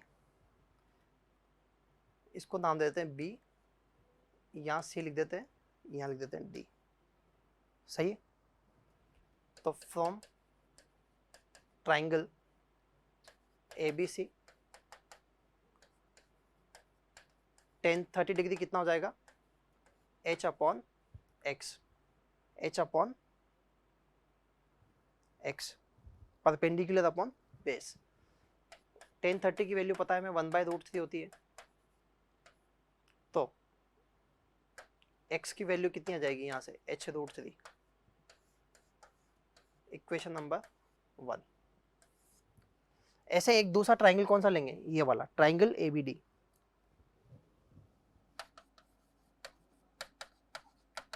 from triangle ABD tan 60 degree बराबर, अगर ये वाला एंगल कंसीडर किया तो परपेंडिकुलर क्या हो जाएगा, ये हो जाएगा पूरा, और इसकी लेंथ कितनी आ जाएगी यहाँ से यहाँ तक 20 प्लस 20 प्लस h, मतलब 40 plus h divide by base कितना आ जाएगा x। तो √3 बराबर 40 प्लस h अपॉन x, तो x √3 बराबर 40 प्लस h, ये हमारे पास इक्वेशन नंबर 2 है। इन दोनों इक्वेशन को सिंप्लीफाई करके हम x की और h की वैल्यू निकाल सकते हैं। तो हम क्या करें, यहाँ से x की वैल्यू इसमें पुट कर दें। अगर यहाँ h √3 रखोगे तो कितना हो जाएगा 3h बराबर 40 प्लस h, तो h की वैल्यू कितनी आ जाएगी आपके पास 20 मीटर। h कितना आ गया यहाँ से यहाँ तक 20 मीटर, सही है। अब आपको पता है कि ये 20 है और ये एंगल 30 डिग्री है, तो क्या AC लेंथ निकाली जा सकती है क्या। AC लेंथ निकालने के लिए हम क्या करें, इस ट्राइंगल ABC में देखो परपेंडिकुलर हमें पता है और हाइपोटेन्यूस आपको चाहिए, मतलब साइन थीटा काम में ले ले। In triangle ABC sine 30 degree बराबर परपेंडिकुलर अपॉन हाइपोटेन्यूस मतलब AC। तो साइन 30 की वैल्यू पता है आपको 1/2 होती है। अच्छा, h की वैल्यू 20 आ चुकी है और AC, तो AC कितना जाएगा जस्ट 40। कहने का मतलब इस पॉइंट A से इस क्लाउड की जो डिस्टेंस है वो कितनी आ जाएगी 40 मीटर। क्लियर। तो मेन चीज जो थी ना वो है डायग्राम बनाना। अगर डायग्राम आपने सही से बना दिया तो फिर तो आपको सिंपली क्या करना है, जितने भी ट्राइंगल्स बनते हैं उनमें ट्रिग्नोमेट्री लगानी है, उसमें जनरली टेन थीटा लगाना है ना, मैक्सिमम केसेस में टेन थीटा लगाना है। इस वाले क्वेश्चन को देखें, two ship are approaching a lighthouse from opposite direction, the angle of depression of two ship from the top of a lighthouse are 30 degree and 45 degree. देखिए ये बोला गया है कि एक लाइट हाउस है, दो शिप जो है वो अपोजिट डायरेक्शन से आ रहे हैं इसके पास, एक इधर मान लो ए, एक इधर आ रहा है बी, और इस शिप के टॉप से इसका जो एंगल ऑफ डिप्रेशन बन रहा है वो बन रहा है 30 एंड 45 डिग्री। ये बन रहा है 30 डिग्री और ये बन रहा है 45 डिग्री। एक बार फिर से पढ़ते हैं, two ship are approaching a lighthouse from opposite direction, opposite direction से एक लाइट हाउस की तरफ आ रहे हैं, ये लाइट हाउस है।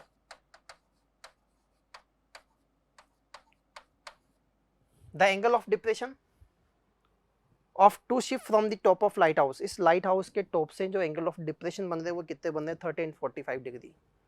If the distance between the two ship is 100 metre, इन दोनों शिप के बीच जो डिस्टेंस है वो कितनी आ रही है 100 मीटर।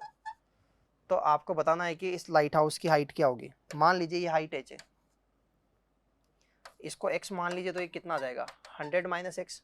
दूसरी बात, अगर ये एंगल 30 है तो ये भी कितना आ जाएगा 30 और ये 45 डिग्री। अब वापस से पिक्चर वही है, अगर आपने डायग्राम बना दिया तो दो ट्राइंगल है, दोनों में ट्रिग्नोमेट्री लगानी है, दो वेरिएबल है आपके पास, एक x और एक h, और इन दोनों से आपको h की वैल्यू निकाल लेनी है। ठीक है, फ्रॉम ट्राइंगल, नाम दे देते हैं इसको ACD,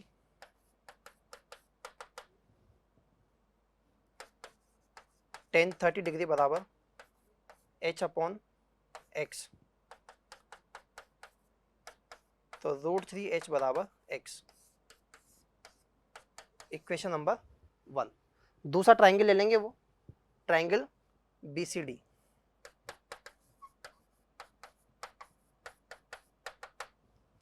from triangle BCD tan 45 degree बराबर h upon 100 minus x. tan 45 की वैल्यू 1 होती है तो h की वैल्यू कितनी आ गई, 100 माइनस एक्स। अब आपको तो h की वैल्यू चाहिए ना, तो x की जगह क्या रख दो, √3h, तो h कितना आ गया, 100 माइनस √3h।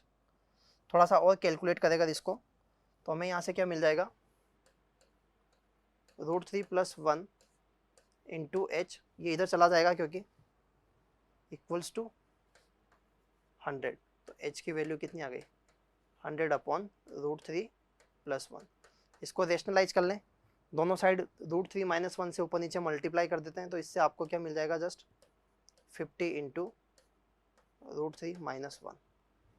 सही है, तो ये क्या हो जाएगी, हाइट ऑफ लाइट हाउस कितना आ जाएगा, 50 इंटू √3 माइनस 1। आप चाहें तो √3 की वैल्यू पुट कर दीजिए 1.732। अगर लैंग्वेज में मेंशन है, जैसे कई बार क्वेश्चन में लिखा होता है लास्ट में कि √3 बराबर 1.732, तब तो फिर आपको पुट करनी ही है।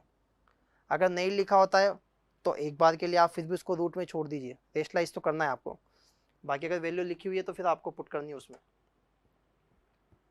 नेक्स्ट क्वेश्चन देखते हैं। A man on a cliff observe a boat at an angle of depression of 30 degree. A man on a cliff observe a boat at an angle of depression 30 degree which is approaching the shore to the point immediately to the observe with a uniform speed। देखो,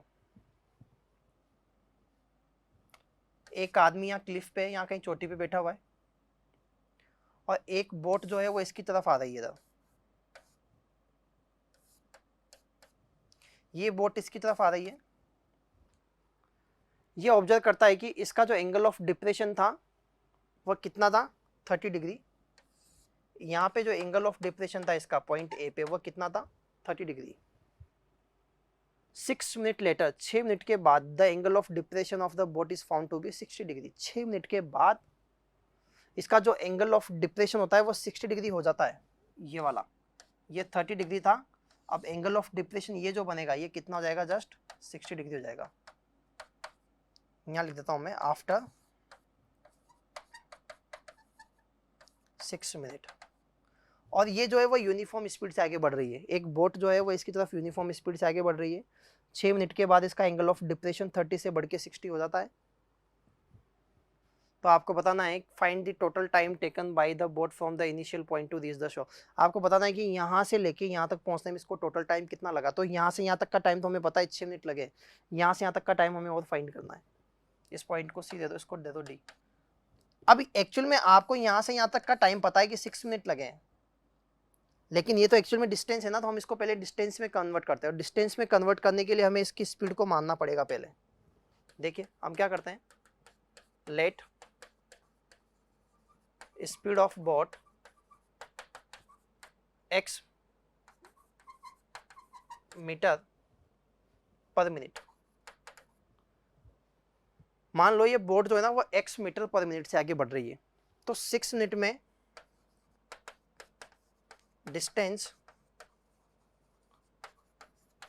covered by boat in 6 minute, 6 minute में कितनी distance cover कर लेगी, 6x।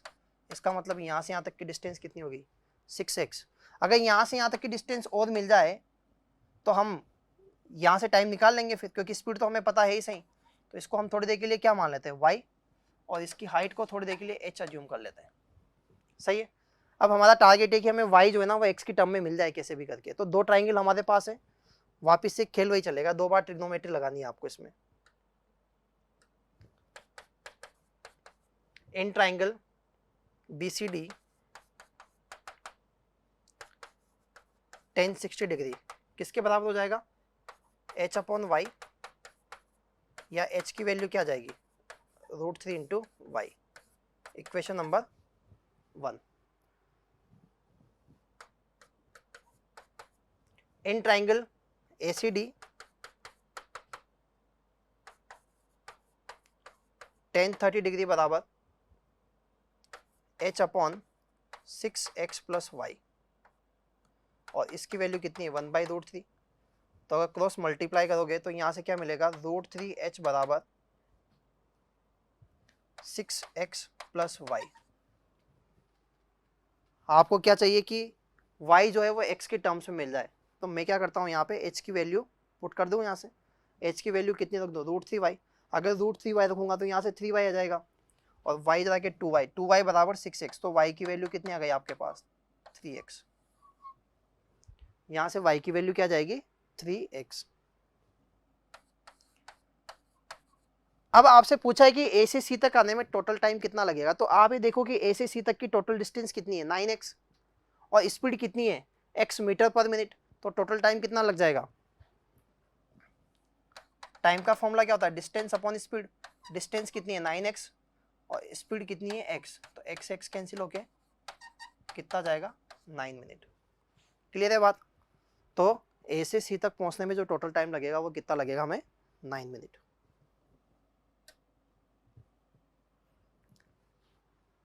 तो ये जो questions किए थे हमने, ये है हाइट एंड डिस्टेंस पे बेस्ड, हाइट एंड डिस्टेंस पे बेस्ड क्वेश्चन थे।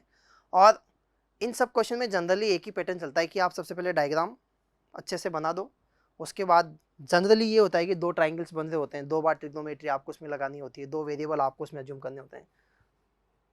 अब लास्ट चैप्टर हमारा जो हम देखने वाले हैं आज, कंस्ट्रक्शन। कंस्ट्रक्शन में अगर हम हमारे सिलेबस की बात करें तो 2 टाइप के कंस्ट्रक्शन हमारे सिलेबस में। पहला कंस्ट्रक्शन है किसी गिवन लाइन सेगमेंट को एक पर्टिकुलर रेशियो में डिवाइड करना, जिसके हमारे पास 2 मेथड हैं, दोनों मेथड में बताऊंगा आपको यहाँ पे। उसके बाद है किसी सर्कल पे टेंजेंट ड्रॉ करना, किसी सर्कल पे टेंजेंट ड्रॉ करना। अब टेंजेंट ड्रॉ करने में भी कुछ अलग अलग केसेज है, 1 बाय 1 देखते हैं। सबसे पहले बात करते हैं division of a line segment, किसी पर्टिकुलर लाइन सेगमेंट को एक गिवन रेशियो में डिवाइड करना। तो पहला देखिए, divide a line segment of length 10 centimetre internally इन 3:2। एक 10 सेंटीमीटर की लाइन लो और उसको 3:2 में डिवाइड करो। तो इसके हमारे पास 2 मेथड है। पहला मेथड,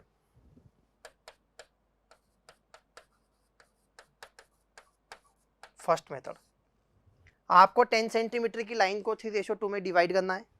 तो सबसे पहले आप क्या करोगे, एक 10 सेंटीमीटर की लाइन बना लोगे। स्टेप्स ऑफ कंस्ट्रक्शन अगर आपको लिखना है तो पहली स्टेप क्या हो जाएगी, draw a line segment of A B बराबर 10 सेंटीमीटर। अब आपको क्या करना है कि पॉइंट ए पर कोई भी एक एक्यूट एंगल बनाना है, अपने हिसाब से कोई भी एक एक्यूट एंगल बना दो, BAX। Now draw any acute angle BAX। सही है। अब नेक्स्ट स्टेप आपका क्या होगा कि इस लाइन AX पर, ये जो लाइन AX बनी है जो कि एक्यूट एंगल बना रही है, इस पे जिस जो रेशियो आपको गिवन है, जैसे 3 आपको गिवन है 3:2, तो आपको इस पर 3 + 2 5 इक्वल पार्ट्स लेने हैं। इसको 5 इक्वल पार्ट्स में आपको कन्वर्ट करना है, या इस पे 5 इक्वल डिस्टेंस पे कुछ पॉइंट्स लेने हैं आपको। जितना रेशियो दिया हुआ है उसके हिसाब से, जैसे यहाँ पे 3:2 दिया हुआ था तो 3 + 2 5 पार्ट्स करेंगे। अब वो कैसे करते हैं देखिए ध्यान से। आप क्या करेंगे, कंपास ओपन करेंगे, उसको यहाँ पे रख के रेंडमली अपने हिसाब से कोई भी लेंथ लेंगे और उसको एक बार ऐसे कट कर देंगे, पहला कट, फिर यहाँ रख के दूसरा कट, यहाँ रख के कंपास को दूसरा कट, फिर यहाँ रख के कंपास को तीसरा कट, फिर यहाँ चौथा कट, और फिर ये पांचवा कट। इसको नाम दे दो आप A1, A2, A3, A4, A5। बात समझ में आ गई। कंपास को ओपन करेंगे, यहाँ रखेंगे, पहला कट लगाएंगे, फिर यहाँ रख के दूसरा, सेम वही कट, ताकि ये सारे जो पार्ट्स है ना वो क्या हो जाएंगे, इक्वल हो जाएंगे। अब आपको 3:2 में डिवाइड करना है, तो सबसे पहले आप क्या करो, इस पॉइंट बी को A5 से ज्वाइन कर दो, सही है। इस पॉइंट बी को किससे ज्वाइन कर दो, A5 से। अब आपको जिस रेशो में डिवाइड करना है, जैसे आपको 3:2 में डिवाइड करना है, तो आप क्या करेंगे, इस पॉइंट A3 पर एक लाइन बनाएंगे जो कि इस BA5 के पैरेलल है। मतलब A3 पे एक लाइन बनानी है आपको जो किसके पैरेलल है, BA5 के। अब पैरेलल लाइन बनाने के लिए देखो हम क्या करते हैं, सीखना ध्यान से। मान लीजिए ये एक लाइन है और हमें इस पॉइंट P पर इसके पैरेलल एक लाइन ड्रॉ करनी है, तो इसमें हम कॉन्सेप्ट काम में लेते हैं करस्पॉन्डिंग एंगल्स का। हमें पता है कि अगर ये लाइंस पैरेलल है ना, तो ये दोनों एंगल आपस में कैसे होते हैं, इक्वल होते हैं। तो हम यहाँ पे वही करने वाले हैं। हम क्या करेंगे, सबसे पहले यहाँ कंपास रख के एक आर्क कट करेंगे। अब जितना आर्क यहाँ पे कट किया है आपने, उतना ही आर्क P पे लेके यहाँ कट कर देंगे। यहाँ पे कंपास का नोक रख के और इस टाइप से कट करेंगे, सेम उतना ही एंगल या उतना ही आर्क P से कट करेंगे। इसके बाद आप मेजर कर लेंगे कि यहाँ से यहाँ तक का आर्क कितना आ रहा है, सही है। तो कंपास के नोक को यहाँ रख के ऐसे मेजर कर लेंगे और उतना ही कट यहाँ पे लगा देंगे और P को इससे ज्वाइन कर देंगे। तो एक्चुअल में आपको जो लाइन मिलेगी ना, वो इसके पैरेलल हो जाएगी, सही बात है। तो सेम यही कॉन्सेप्ट काम में लेते हैं। हम क्या करेंगे, A3 पे इसके पैरेलल लाइन बना देंगे। देखो कैसे, A5 पे इसको रख के एक आर्क बनाएंगे, सेम यही आर्क A3 पे रख के बनाएंगे। फिर इसको यहाँ से यहाँ तक मेजर कर लेंगे और इसको भी ऐसे, जितनी लेंथ इसकी आ रही है आर्क की, उतनी लेंथ यहाँ पे आ जाएगी और इसको A3 से ज्वाइन कर देंगे।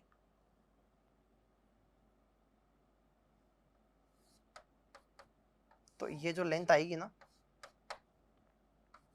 ये जो लाइन आएगी वो इसके पैरेलल आ जाएगी। इस पैरेलल लाइन मान लो ये AB को P पे कट करती है, तो ये जो AP रेशो PB आएगा वो कितना आ जाएगा आपका, 3:2। सही है, बना लेंगे आराम से। स्टेप्स क्या क्या हो गई, सबसे पहली step, draw a line AB equals to 10 centimetre या जितने भी लेंथ दी हुई है। Now make an acute angle BAX, 8 point है। Now take any arc and cut on line AX फ्रॉम पॉइंट A, या take 5 points A1, A2, A3, A4, A5 on line AX such that A1 बराबर A1, A2 बराबर A2, A3 बराबर A3, A4 बराबर A4, A5, इस type की language हो जाएगी।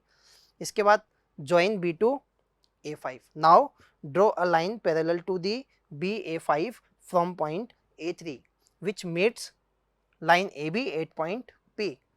Hence AP ratio PB will be 3:2. सही है।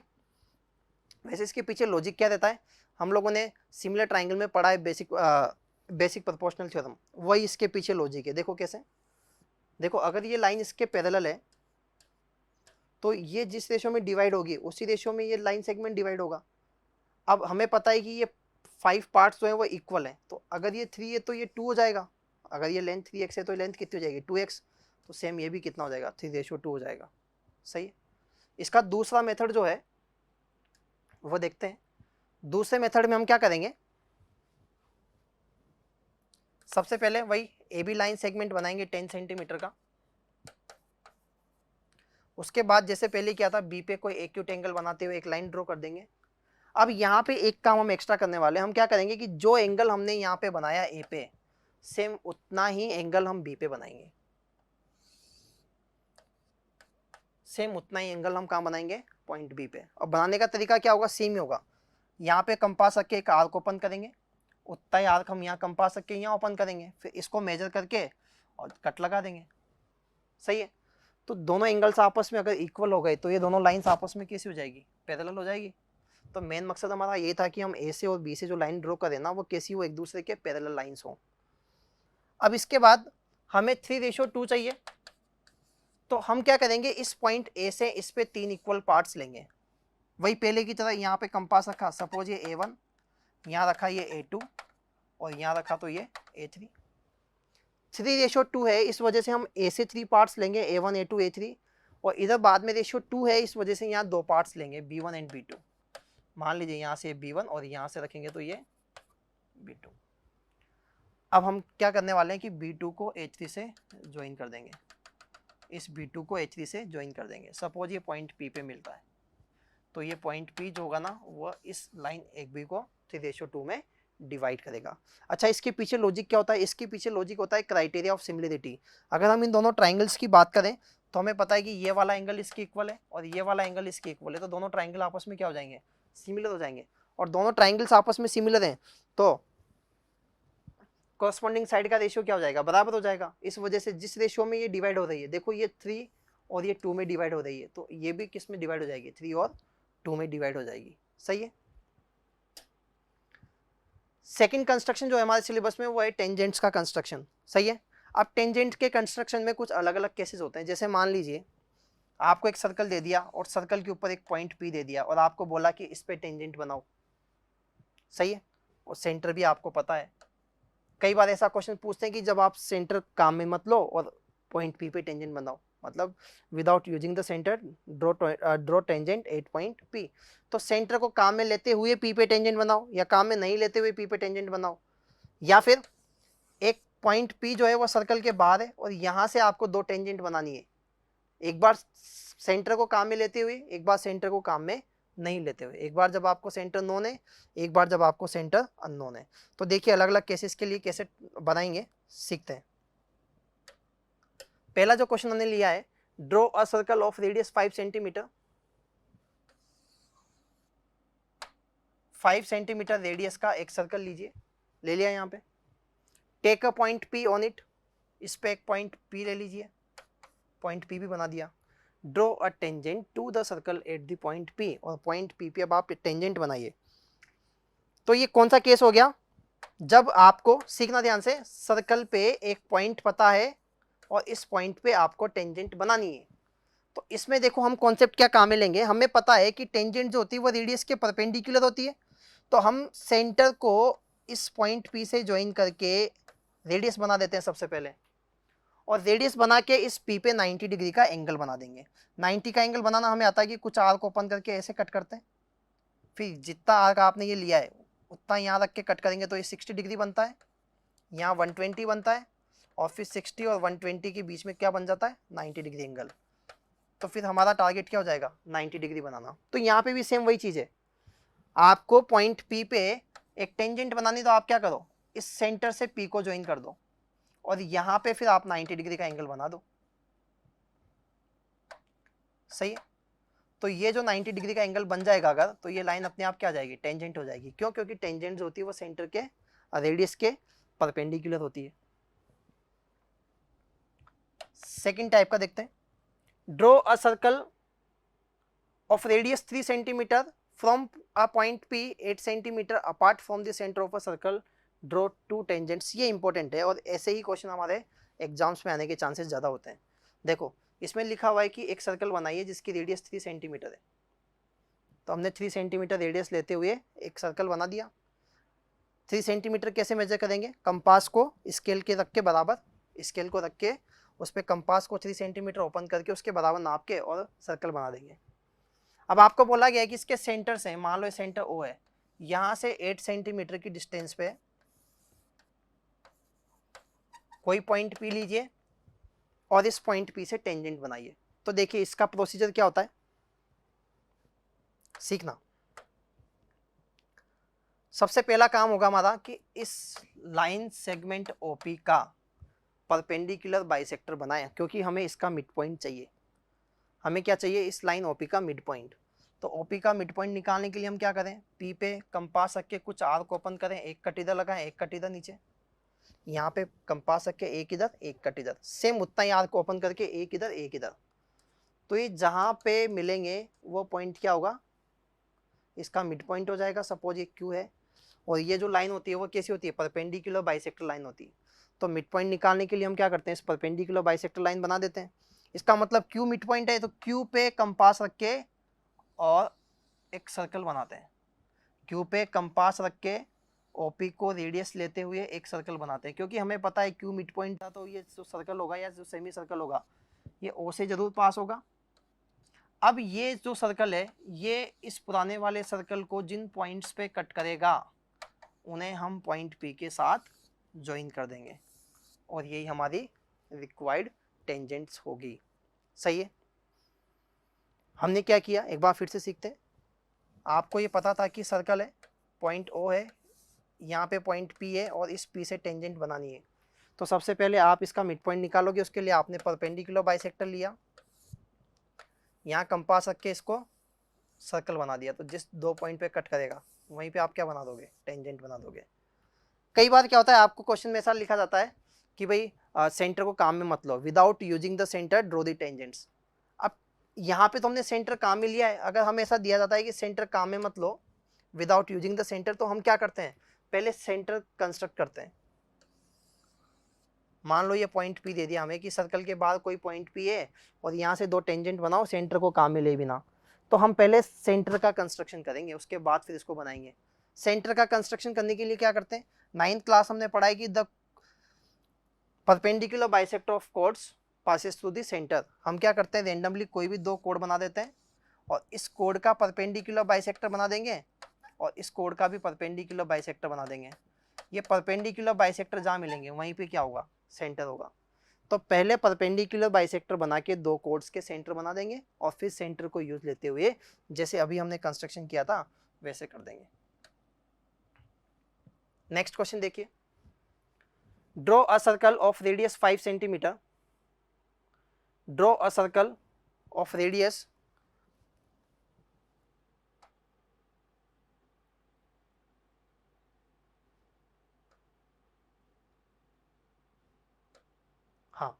draw a circle of radius 5 centimeter, take point P outside the circle without using the center, draw the tangents। अब देखिए वही क्वेश्चन जिसके बारे में अभी हमने बात की है।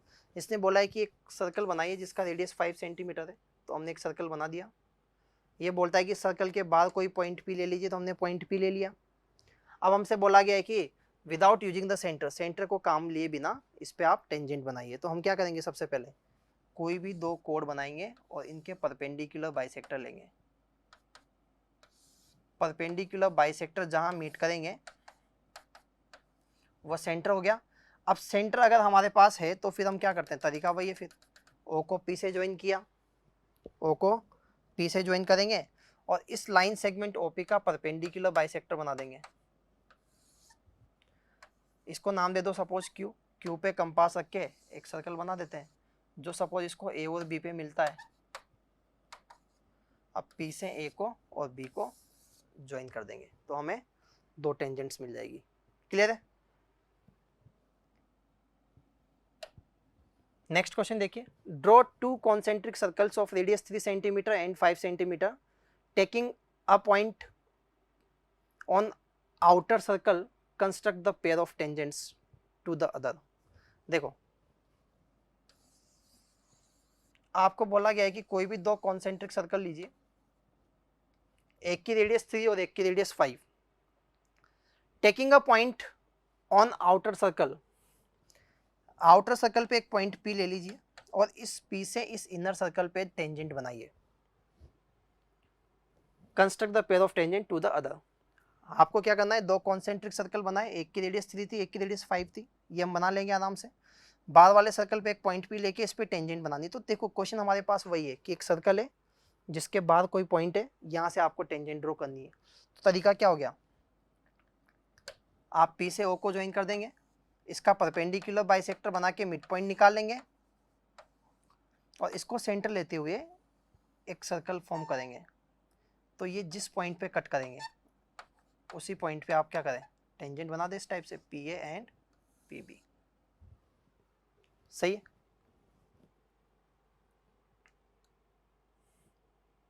Measure the length of tangents and verify it actual calculation. फिर जो भी डायमेंशन आपको दी हुई है उसके हिसाब से उसको मेजर करके कैलकुलेट करना है।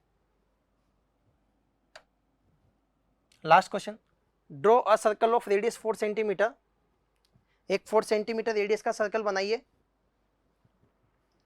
Draw the tangents to the circle inclined at an angle of 60 degree. देखो आपको बोला गया है कि एक सर्कल बनाइए जिसकी रेडियस 4 सेंटीमीटर है,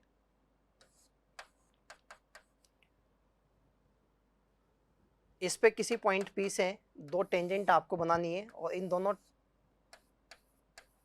2 टेंजेंट्स आपको बनानी है। इन दोनों टेंजेंट्स के बीच एंगल कितना होना चाहिए, 60 डिग्री होना चाहिए। तो देखो इसके लिए क्या कॉन्सेप्ट काम में लेते हैं, हमें पता है कि अगर सेंटर को मैं इनसे ज्वाइन करूं तो ये दोनों एंगल 90-90 होने और ये 90, ये 90, ये 60, तो ये कितना आ जाएगा 120। सही है। अब इसी कॉन्सेप्ट को काम में लेते हुए मैं ये टेंजेंट्स बनाऊंगा। देखो मैं क्या करूंगा इसके लिए, सबसे पहले एक सर्कल बना देते हैं 4 सेंटीमीटर रेडियस का। उसके बाद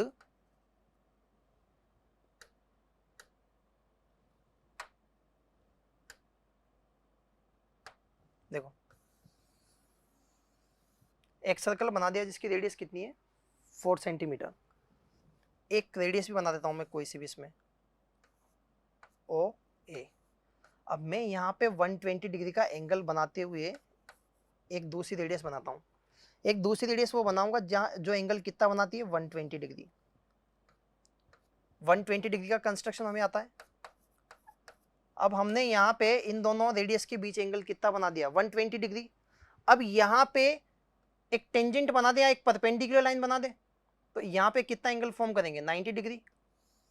जस्ट 90 डिग्री फॉर्म करते हुए आप एक लाइन बना दो यहाँ पे, ऐसे ही 90 डिग्री फॉर्म करते हुए एक लाइन यहाँ पे ही बना दो। तो अगर ये 90 डिग्री है, ये 90 डिग्री है, तो ये एंगल अपने आप कितना आ जाएगा 60 डिग्री, और यही पॉइंट क्या हो जाएगा P, जिससे आपने दो टेंजेंट बनाई है। सही है। तो आपने क्या किया, सबसे पहले दो रेडियस बनाई है जिसके बीच एंगल कितना है 120 डिग्री। फिर ये जो रेडियस के एंड पॉइंट्स थे, इन दोनों पॉइंट्स पे आपने दो टेंजेंट बना दी, और ये दोनों टेंजेंट्स जहाँ मिलेगी वहाँ पे एंगल कितना बनेगा 60 डिग्री। सही है। तो आज के लेक्चर में इतना ही। इन तीनों टॉपिक्स की थ्योरी जो हमारे सिलेबस में है वो हमने डिस्कस की है। उस पर कुछ बेसिक क्वेश्चंस हमने लिए हैं जैसे एग्जाम्स में पूछे जाते हैं। आप लोग इनको यहाँ से रिवाइज करके और कुछ अच्छे क्वेश्चन करें जिससे आपकी तैयारी और अच्छी हो जाएगी और आपके एग्जाम्स में अच्छे मार्क्स आएंगे। ठीक है। Thank you so much.